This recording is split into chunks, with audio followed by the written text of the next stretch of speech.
Halo pemirsa, langsung dari studio IDX Channel Jakarta. Saya David San Oval kembali hadir dalam program Market Review, program yang mengupas isu-isu penggerak pasar modal Indonesia, di mana live streaming kami bisa Anda saksikan di idxchannel.com.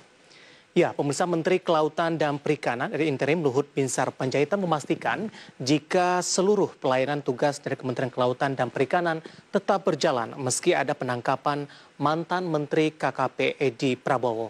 Ekspor benur atau bayi lobster juga diputuskan untuk ditangguhkan sementara. Menteri Kelautan dan Perikanan Ade Interim melakukan rapat internal dengan Eselon 1 dan 2 di Kementerian Kelautan dan Perikanan. Rapat ini dilakukan untuk menentukan kebijakan menteri sebelumnya yang ditangkap oleh KPK Edi Prabowo, apakah akan dilanjutkan atau tidak. Dari hasil rapat tersebut dipastikan jika seluruh kegiatan kementerian dan juga program-program masih berlanjut, sesuai dengan arahan Menteri KKP Ade Interim Luhut Binsar Panjaitan. Sementara untuk ekspor benur dipastikan dihentikan sementara sampai hasil evaluasi keluar. Menurut Luhut, kesalahan dari ekspor benur ini adalah pada monopoli angkut bayi lobster untuk diekspor, yang memastikan secara peraturan menteri sudah sesuai namun akan dilakukan evaluasi untuk penyempurnaan agar tidak ada kesalahan.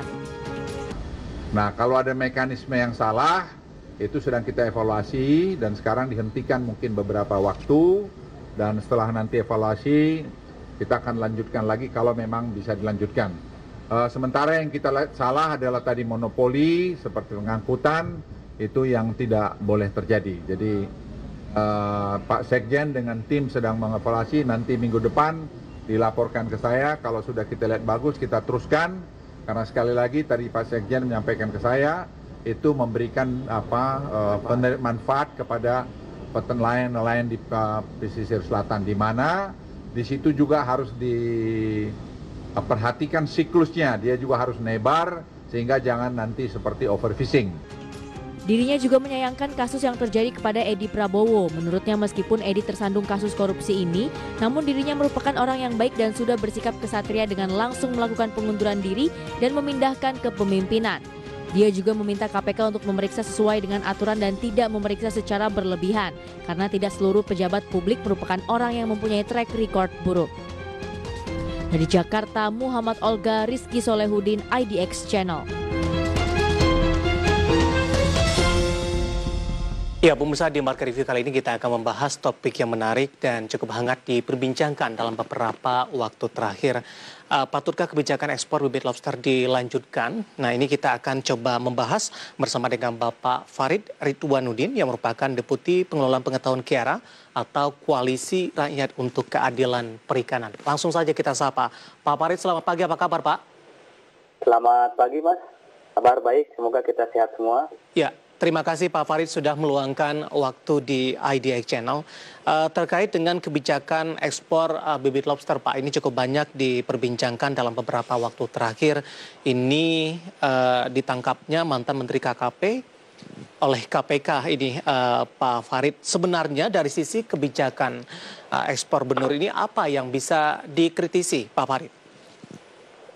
Iya, yang jelas Mas, sejak awal kami melihat ada satu atau beberapa kesalahan yang mendasar. Misalnya begini, permen yang diterbitkan oleh Pak Edi ya, permen 12/2020 itu disahkan pada bulan Mei, 4 Mei 2020 ya.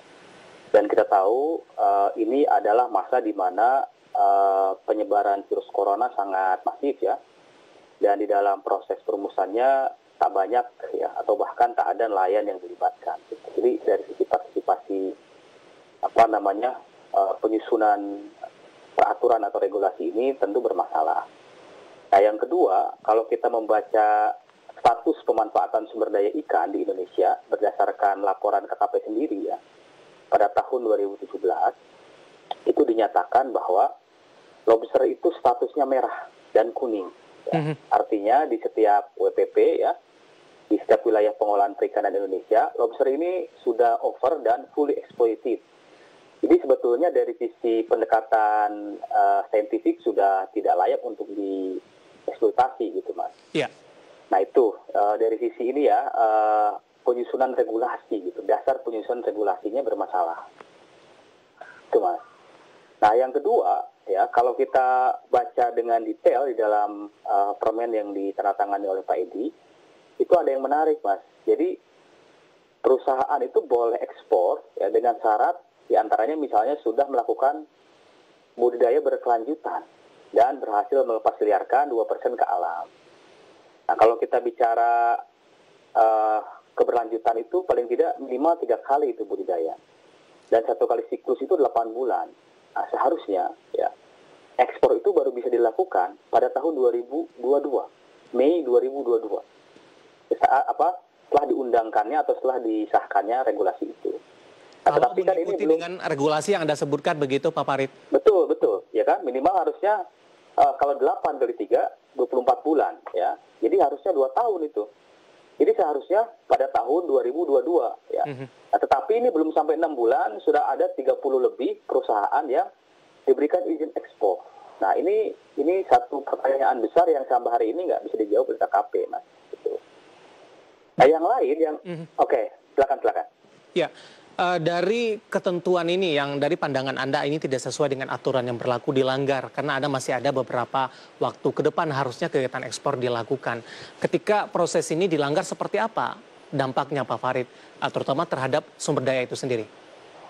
Ya, kalau kita kembali tadi ke status pengelolaan pemanfaatan sumber daya ikan ya, lobster itu dinyatakan warnanya merah dan kuning di setiap WPP Indonesia. Artinya sudah over dan fully exploited. Nah, seharusnya ya dasar ini menjadi kebijakan yang diambil oleh Menteri baru ya pengganti Ibu Susi, di mana sumber daya itu jangan didorong untuk dieksploitasi ya. Tetapi ya dievaluasi bagaimana perjalanan selama ini ya ketika zaman Bu Susi. Nah, lalu dilihat bagaimana para pelakunya, nelayannya ya. Apakah nelayannya sudah sampai pada satu katakanlah capaian-capaian yang ditargetkan oleh menteri sebelumnya. Jadi menurut saya harus ada kesinambungan gitu, Mas. Oke. Nah, ini saya melihat tidak ada. Ini tiba-tiba langsung direvisi ya permen sebelumnya nomor 56 2016 dan itu mendorong eksploitasi besar-besaran gitu, Mas. Saya kira itu. Ya, dari sisi aturan tadi ada beberapa bulan, kemudian tepatnya baru di 2022 nanti bisa dilakukan ekspor sebenarnya. Tapi kalau dari sisi persiapan seperti apa? Ini kan mungkin dari sisi aturan ya Pak Farid ya, tapi sebelumnya mereka juga sudah melakukan persiapan lebih awal atau mungkin untuk beberapa ketentuan tertentu ini sudah ada stoknya. Apakah ini juga dianggap melanggar dari ketentuan yang berlaku, Pak? Nah, ini gini Mas, yang agak ironis atau jadi pertanyaan yang sampai hari ini belum dijawab ya. Ada satu laporan investigatif ya beberapa bulan lalu yang diluncurkan oleh majalah Tempo ya.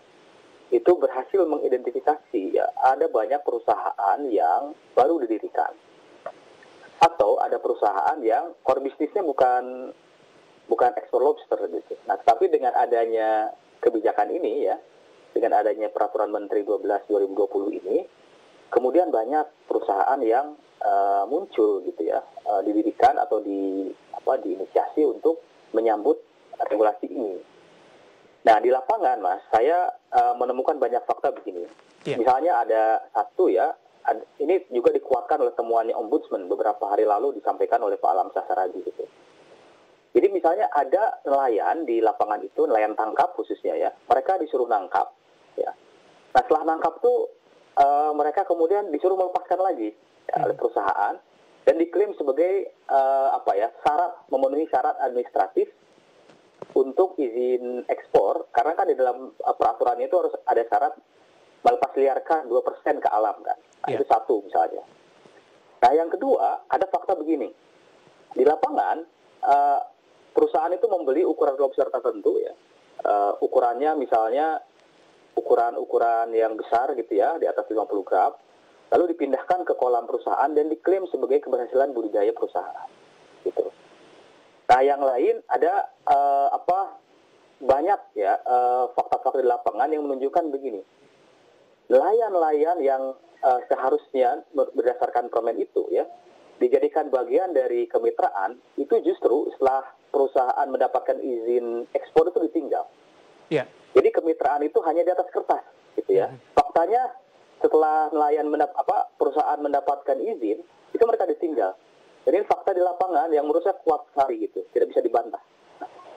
Baik. Saya kira itu ya untuk merespon pertanyaan itu. Ya, Pak Farid, yang menarik juga ini pernyataan dari Menteri KKP ada interim Bapak Luhut Binsar Panjaitan menyampaikan tidak ada yang salah dengan kebijakan ekspor benur lobster. Yang salah hanya di monopoli transportasi angkut benur saja. Nah, bagaimana Kiara menanggapi pernyataan dari pemerintah ini? Ya, saya kira Pak Luhut tidak mengikuti dari awal ya bagaimana proses kebijakan itu dirumuskan. Jadi kalau saya tadi sebut di awal ada proses yang keliru ya, tidak partisipatif, tidak mempertimbangkan temuan KKP sendiri ya mengenai status lobster di WPP Indonesia. Yeah. Lalu di lapangan tadi ada temuan-temuan ya, perusahaan hanya menjadikan nelayan itu sebagai pelengkap ya dalam tanda kutip ya untuk memenuhi persyaratan administrasi ekspor ya. Ditambah misalnya penetapan perusahaan pemberian izin perusahaan ekspor yang hanya dalam waktu tidak lebih dari 6 bulan. Padahal permennya harus menyatakan harusnya berkelanjutan minimal 3 kali ya atau 2 tahun gitu. Dan ditambah ya ada konsentrasi itu pengiriman Mas. Jadi temuannya KPPU kan menyatakan ada konsentrasi pengiriman lobster itu harus dari Bandara Soekarno-Hatta ya. Padahal kan Badan Karantina itu menetapkan ada 6 bandara lain. Nah, sebenarnya fakta-fakta ini kalau dilihat ya oleh Pak Luhut itu sangat sistemik, sangat bermasalah gitu. Dan tentu akarnya ada di Permen 12 2020 yang disahkan oleh Pak Edi. Jadi bukan pada persoalan yang sifatnya teknis ya, bukan persoalan seperti yang dibilang Pak Luhut, tapi sebenarnya sejak awal ini banyak persoalan. Saya kira begitu, Mas. Baik. Pak Farid, menarik, kita akan jeda terlebih dahulu, nanti kita akan lanjutkan di segmen selanjutnya, nanti kita akan coba bahas ini dari sisi kebijakan ini Kiara di posisi mana, apakah memang mendukung dengan izin ekspor lobster ini atau bibit lobster ini atau tidak sama sekali. Nah, secara concernnya bagaimana keberlanjutan ke depan dan dampaknya bagi sumber daya tersebut. Nanti kita akan lanjutkan Pak Farid dan pemirsa telah bersama kami. Market Review akan segera kembali sesaat lagi.